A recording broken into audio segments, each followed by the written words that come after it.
Hey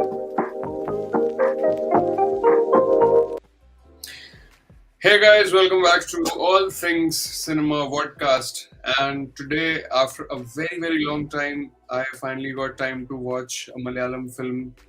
And I asked my good friend Farhad if he has any recommendations or any suggestions. What should I watch? Because I was really busy last few days, and as I wanted to get back to this channel and making movie reviews for you guys, he suggested me, why don't you make something on Roy, which came last week, which people have not covered as much as well on YouTube if you look for reviews. And it is having an actor that we both love, that we all love, Suraj Venjaramoodu, if I'm pronouncing it correctly. And also, it is another mind bender, if you will. So, Farhad, welcome back to the channel, and thank you for suggesting me this mind bender of a movie. I mean, a Tuesday night, and to have my mind, the strings inside my mind not be complicated like that.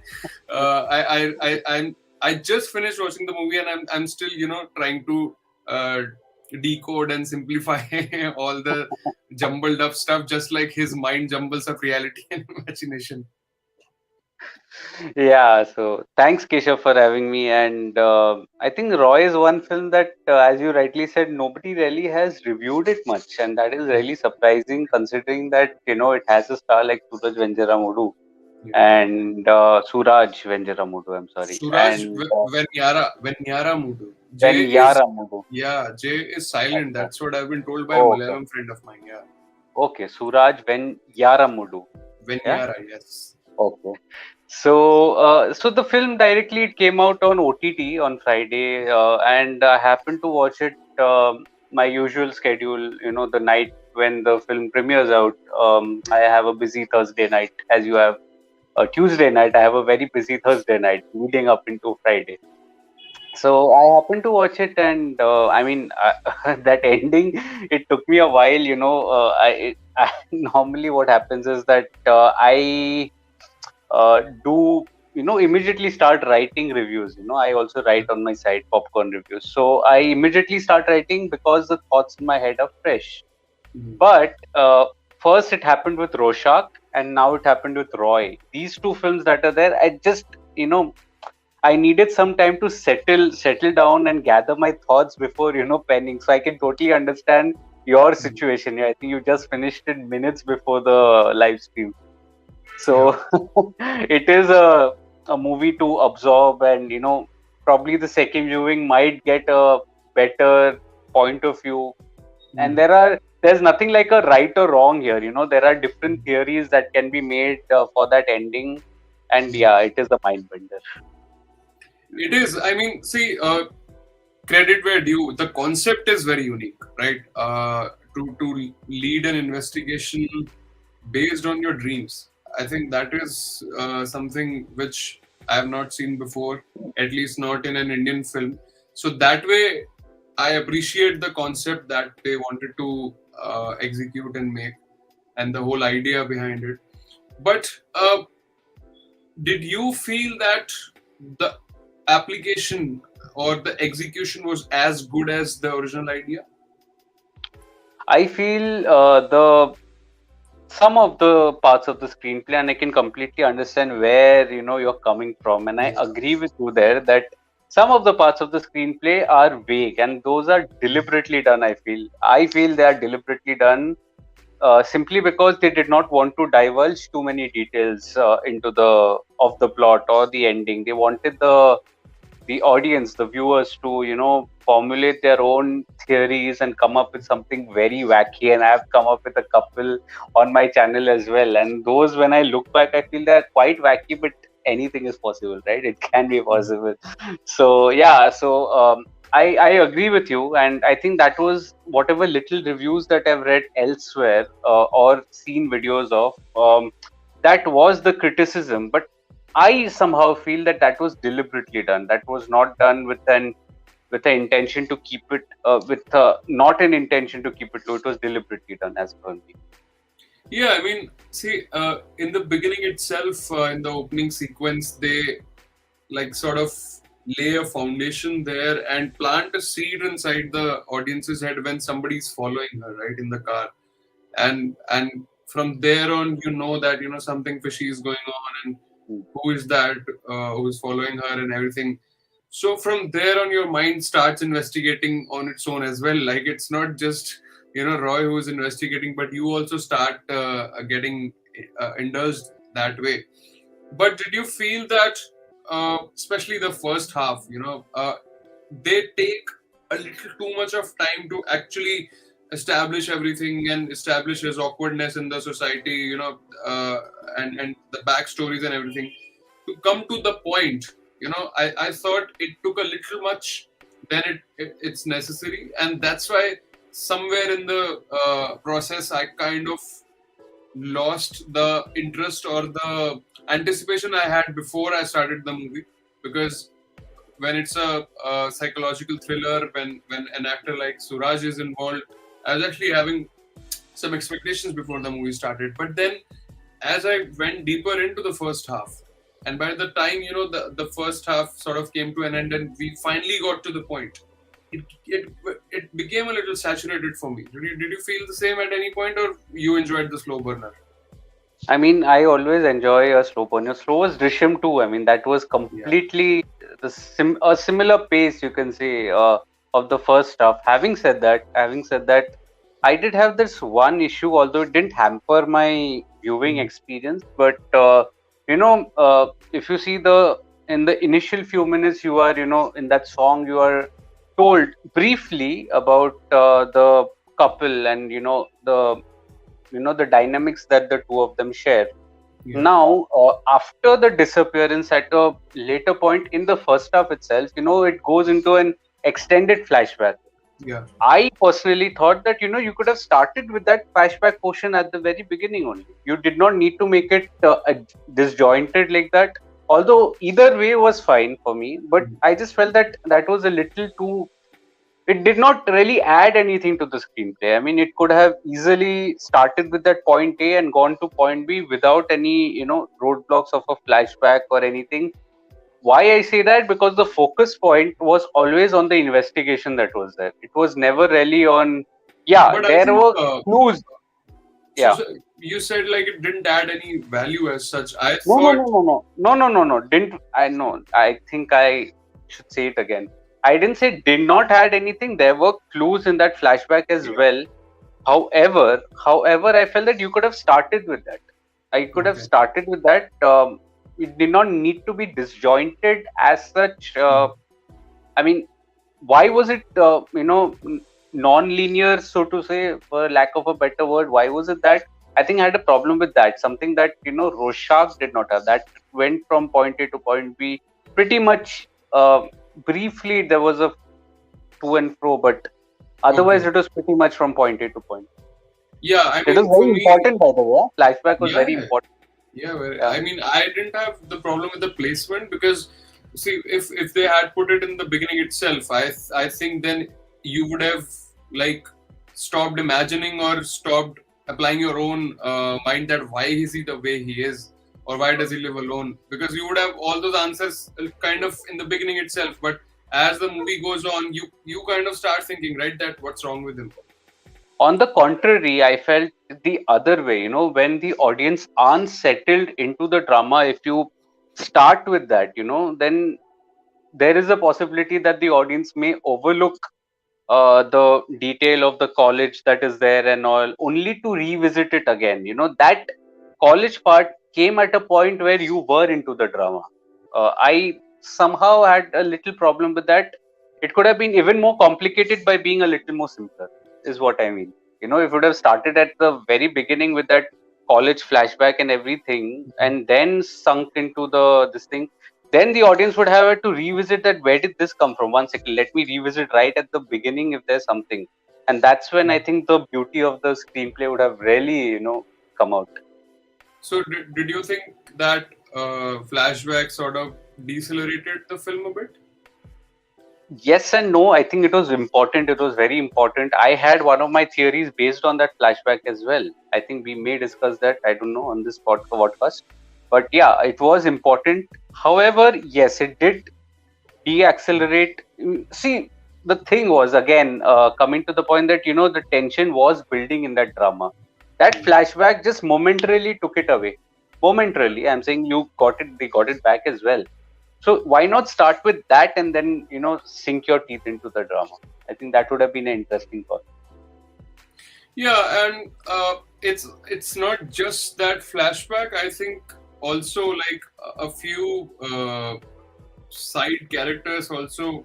It just felt that they were not as connected with the plotline as the lead people were. So that way, like for example, if you look into the first half, that neighborhood, those people who are there, I mean, they didn't add any such value to the whole thing, because I kept thinking, because they show glimpses of them at times, and I was like, maybe there is something to do with them later on, but there was nothing.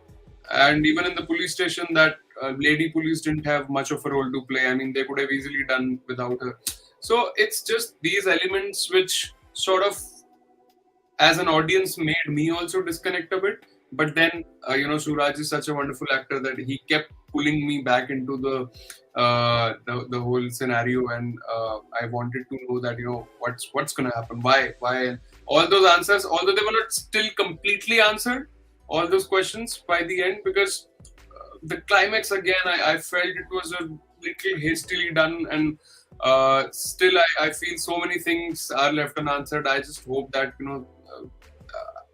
there is a part 2, but I'm sure there won't be. But I mean, so talking about theory, so like what you put on your channel as well, which theory are you the most convinced with out of all? Most convinced with. So I gave 3 theories.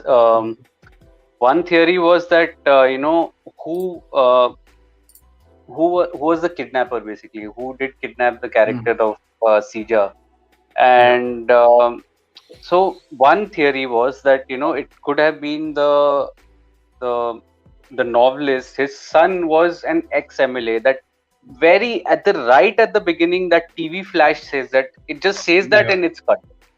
So it might have been because they're saying he's powerful. That person who's coming after them is powerful. So it may have been the case that his son was involved and he's playing the dutiful father. This was theory number 1, less convincing. Theory number 2 for me was that Roy, played by Suraj Venjaramoodu, I think he was the culprit himself.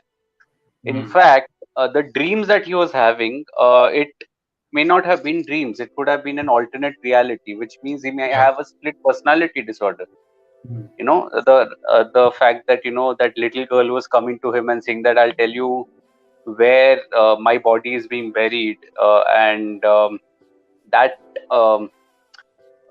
could have actually been like a haunting sort of a afterthought, haunting dream. You can't say it's a dream, I don't know.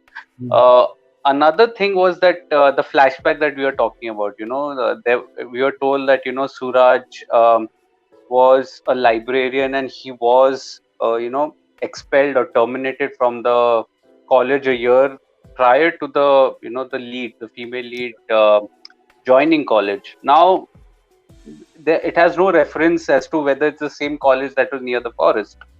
But it could well have been that he would have been a vigilante and he was caught doing some stuff, which is why he was terminated.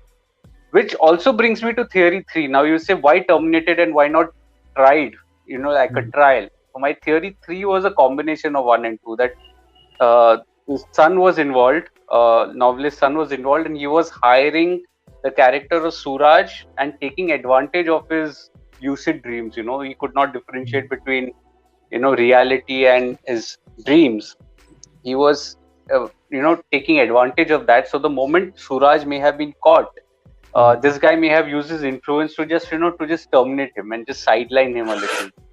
So, and I don't know, this is just a vague wacky theory. I don't know what the viewers have to say. I have and these are my theories. I have a completely different theory because so have you seen Breaking Bad? No, I have not. Okay, so people who have seen Breaking Bad will understand this. So Heisenberg, the main the protagonist who turns antagonist by the end of the series. So in one of the scenes, what he does is he does something, and then to avoid any suspicion or any questions, what he does is he fakes an illness and ends up in a hospital faking something. So what I felt is, that writer. Obvious. Yeah. So he sort Raja of Gopal. Raja Gopal. So I thought he faked something to avoid any complicated questions or confrontation, and he just ended up there. And people were sort of the close circle around him was kind of protecting him. Like if you remember in one of the interviews when media is taking an interview from some of their close people, and he's talking, and suddenly somebody comes and whispers something in the ears, and that's an important detail I felt. So maybe that was something to stop them from giving away too much information, so that nobody gets any ideas as such. So I felt then, that yeah. But then, why did he want the female character who was also a novelist to complete his biography or novel, so to say? If that was the case, then this should not have been. Yeah, but then I what if like she ends up knowing more than he wants her to know, like some secrets that he didn't want out. So I mean, again, these are vague theories, and also why I felt the ending was abrupt, or there were too many more questions than answers. It's because the kind of conspiracy theories now we are trying to find out, right? We would have been more sure about these theories if they would have had a better screenplay or a better ending, or I just felt that the reasoning or even the origin, the motivation, they don't get its due. The Then way, don't tie up. yeah, I mean, it's all jumbled up. Apart from Roy's performance and his sort of backstory and what he was doing, the other things lacked that sort of conviction that his part had. Like even when she goes all the way in the search, and I know she's a journalist and she's an investigative journalist, but it just lacked that sort of conviction that she would go the distance just to find out about that because she wants to complete the book. I know that friend Deepak also says that I am in a debt, and she also wants to live with you. That's why we were trying to finish this. But it just lacked conviction that people will go to such a length to risk their lives and do all these things. So that way I just felt that knowing and reviewing Malayalam cinema for the better part of last year, we have seen better, and they could have done better and more convincing, right? I mean, of course, there's a definite scope for improvement, but I somehow felt that the theme was such that she was trusting the dreams of her husband, who had surely had said, this is the XYZ location where the novelist is. So I mean, she took a chance, and I think that I could have given a benefit of doubt. Maybe it wasn't a blind search. If it was a blind search, then I would have said, yeah, maybe. It wasn't a blind search, but then going alone and risking her life, I mean, it just felt like too much risk for too little reward. So I just felt like, at least she should have informed him. So that way, like, I was not 100% convinced, but I'm not saying it's a bad film or something. It's still a proper one-time watch film. And so anyway, I think it's not everyone's cup of tea as well. It's a niche, a genre niche concept, and I think even in Malayalam audience, even in Kerala, it will not have a lot of takers. Like people in Kerala would also mind some of the things in the film. So maybe it's not like a pan Kerala success. I don't think it is. So forget about in the north or other belts. So anyway, thank you Farhad for joining me on this little podcast. And let me quickly take this comment by Far, who is our regular. He says, Popcorn loved your Kuman review. So thank you. That's on my bucket list next, as you suggested. And I think he had also suggested a film. On Twitter. Kuchal or something he said, no? So on Twitter, I will get to it either this week or next week. That's the update. Well, same here. I will also try to watch Kuman and the other one as well, and hope to see you soon on the channel. Thank you. Subscribe, comment, you know the drill. Bye bye.